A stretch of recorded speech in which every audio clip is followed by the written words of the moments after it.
علی مجھے تیرا حسن دکھائی دیا، کتنا خوبصورت وجود تو نے پیدا کیا، مگر میرے اندرون کتاب کی گہرائیوں تک تیری ہی نظر ہے۔ تو مجھے باطن میں آخری اتھاہ گہرائیوں تک حسین بنا دے۔ اور یہ جو دعا ہے یہ مستقلاً ہمیشہ حسین بنتے چلے جانے کی دعا ہے۔ پیش نظر ہے آئینہ دائم نقاب میں والا مضمون ہے کہ کسی حسن کے مقام کو آپ نے اپنے لیے کافی نہیں سمجھا، بلکہ یہ عرض کرتے چلے گئے کہ مجھے حسین سے حسین تر بناتا چلا جا۔ اور یہ بھی توحید ہی کا مضمون ہے، کیونکہ آپ جانتے تھے اور آپ سے بڑھ کر کوئی نہیں جانتا تھا کہ اللہ کے حسن کی کوئی آخری منزل نہیں ہے۔ اور اگر حسن انسان حسن خالق کا پرتو ہے تو پھر حسن خالق تو ایک لامتناہی سمندر ہے، اس کا سفر کبھی ختم نہیں ہو سکتا۔ بس یہی وجہ ہے کہ اللہ تعالیٰ نے حضرت صلی اللہ علیہ وآلہ وسلم کو جہاں یہ فرمایا وَوَجَدَكَ ضَالًّا فَهَدَىٰ، وہاں یہ بھی فرمایا وَلَلْآخِرَةُ خَيْرٌ لَكَ مِنَ الْأُولَىٰ۔ تیرے ساتھ ہم نے ایک یہ سلسلہ جاری کر دیا ہے جو کبھی ختم نہیں ہوگا۔ تیرا ہر بعد میں آنے والا لمحہ ہر گزرے ہوئے لمحے سے بہتر ہوتا چلا جائے گا۔ اور حسن خلق میں آپ نے جو ترقی کی، حضرت مسیح موعود علیہ السلام فرماتے ہیں کہ چونکہ آپ اپنی ذات کے حسن کو اپنی ذات میں چھپائے رہتے تھے، اس لیے اگر خدا تعالیٰ اس کا اظہار قرآن کریم میں نہ فرماتا تو ہمیں کبھی پتہ نہ چلتا کہ حضرت صلی اللہ علیہ وآلہ وسلم اندرونی لحاظ سے کتنے حسین تھے۔ بس یہ بھی ایک مضمون ہے کہ جو ظاہری حسن تھا اس کا ذکر کبھی نہیں کیا کسی کے سامنے خدا کے، اور جو اندرونی حسن تھا اسے اپنی ذات میں لپیٹے رہے اور بنی نوع انسان سے چھپائے پھرتے تھے۔ بسا اوقات جب حسن خلق کی باتیں کی تو لوگوں کے حوالے سے کی، حالانکہ ذرا سا بھی غور کریں تو حدیث کے ایک لفظ بولتا ہے کہ اتنا حسین وجود محمد رسول اللہ کے سوا ہو نہیں سکتا۔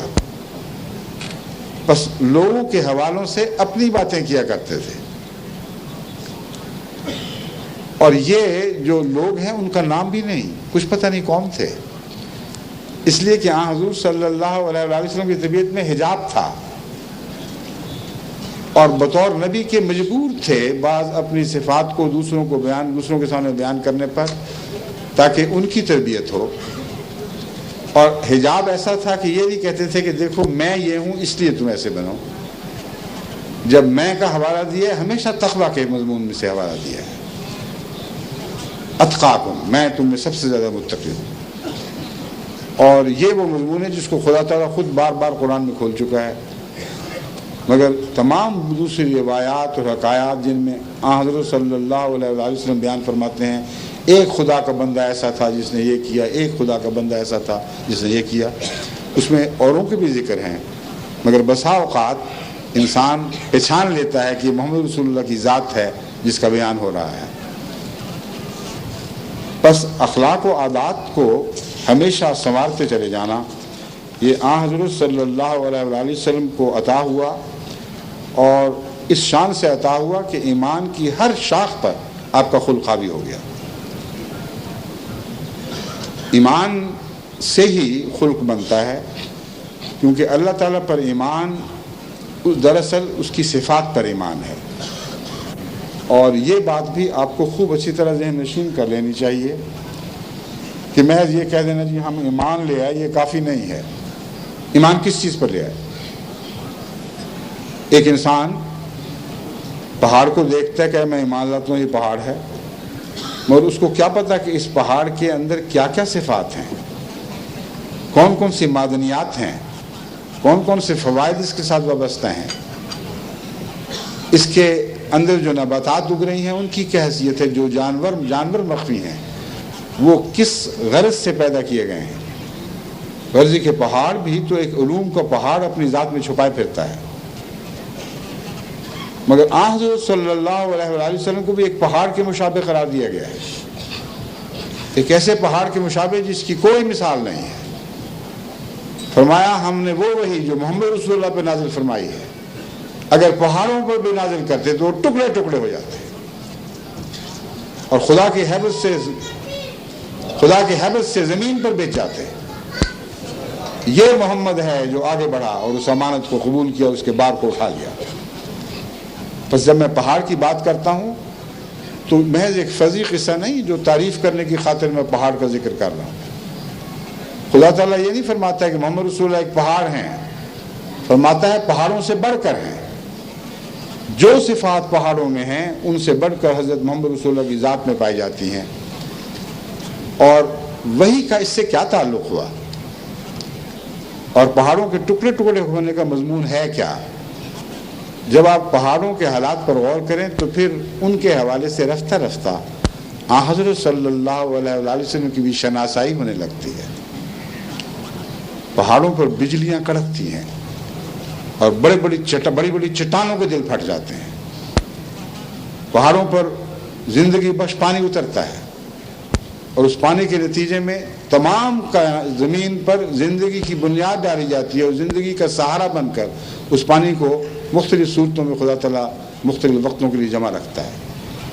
ایک بہت وسیع اور تفصیلی مضمون ہے، مگر زمین کی زندگی کلیتاً پہاڑوں کی بلندی سے لے کر سمندروں کی آخری تہہ تک ان بارشوں پر مبنی ہے جو پہاڑوں پر نازل ہوتی ہیں۔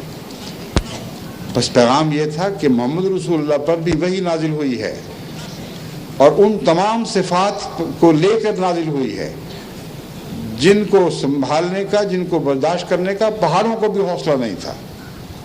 یعنی محض مادی پانی نہیں اترا بلکہ روحانی پانی اترا، اور اس کثرت سے اترا ہے، اور ایسی تجلیات ہوئی ہیں کہ پہاڑوں کے دل بھی ٹکڑے ٹکڑے ہو جاتے ہیں۔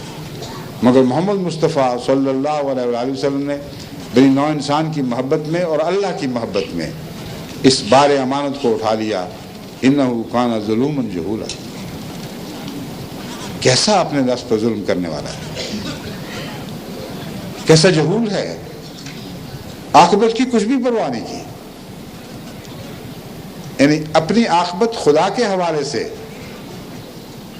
پیش نظر رکھی، مگر وہی کی ذمہ داریاں ادا کرنے کی صورت میں آپ کے بدن پر، آپ کی روح پر جو گزرنی تھی اس کی کچھ پرواہ نہ کی،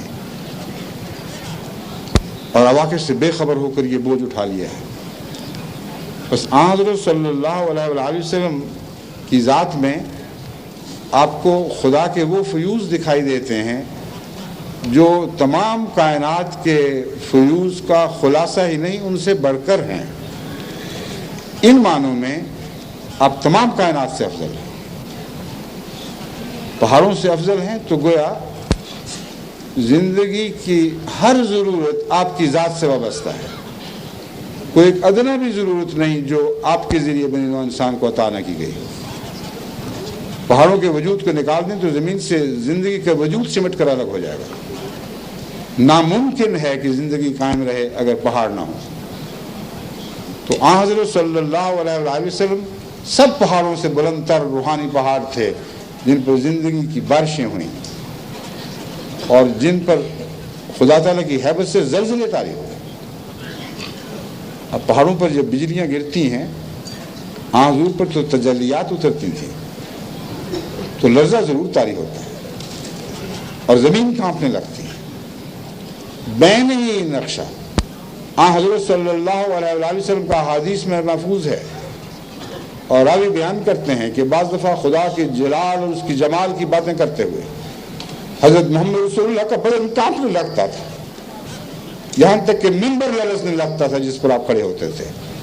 ہم خوف زدہ ہوتے تھے کہ کہیں یہ ممبر ٹوٹ کے نہ جا گرے اور حضور صلی اللہ علیہ وآلہ وسلم کو کوئی تکلیف نہ پہنچے۔ تو جو مثال ہے وہ روحانی مثال ہے، مگر جسمانی مثال کی کچھ صورتیں دکھائی تو ضرور دیتی ہیں۔ آپ کی ذات میں جو زلزلہ طاری ہوا ہے وہ ماحول میں بھی طاری ہوا ہے۔ یہ نہ سوچیں کہ پہاڑ تو خود کانپتے ہیں تو زمین بھی کانپنے لگتی ہے۔ محمد رسول اللہ تو اکیلے ہی منبر پر کھڑے خدا کی جبروت سے کانپ رہے تھے۔ اللہ تعالیٰ فرماتا ہے کہ اس نے وہ لوگ پیدا کر دیے۔ جب ذکر الہی ہوتا ہے